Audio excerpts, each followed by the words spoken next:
bilang expose ka na rin naman talaga sa music industry and all, and yung buong community mo is talagang filled with musicians eh.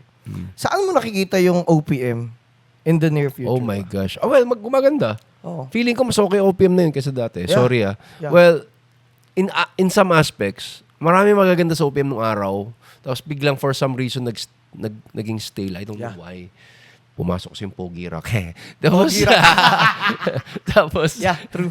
tapos, naging stale for me. Oo. Tapos, na yun parang mo okay ulit. Naging mas groovy. Sa tingin mo, bakit? Influence. I think pinapasukan tayo ng maraming Japanese, Korean, di ba? It could be. May mga magagaling sobra na hindi nabibigyan ng attention. I think they should, like Bullet Dumas for Bullet me. Dumas, Sobrang idol ko yun na parang that guy should be forefront ng pop. Ng pop.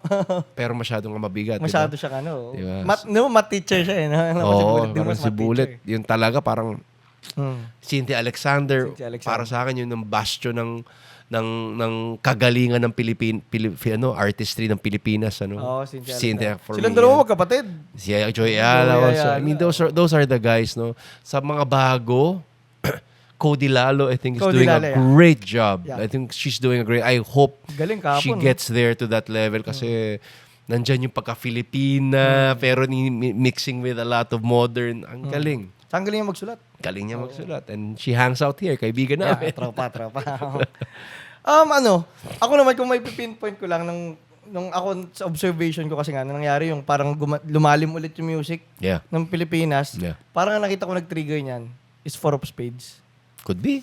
Kasi, yes, very pop ang Four of Spades, pero sila yung nagbalik ng like vintage and classic and funk.